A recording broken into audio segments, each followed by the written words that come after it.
done. Pretty sure they forgot again. This is no weather radio W. Mine, they're not even. Nope.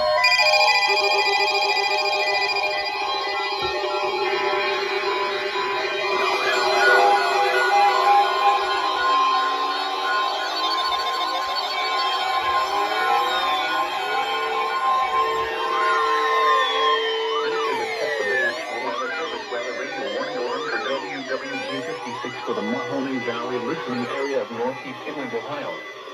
During potentially dangerous weather situations, specially built receivers are automatically activated to warn of the impending hazard. Tests of these receivers are normally conducted by the National Weather Service every Wednesday between 11 a.m. and noon. When there is a threat of or existing severe weather in the area, the test will be postponed until the following day.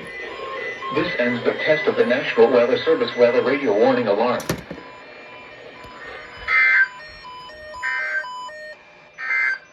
Okay. This is no weather radio W.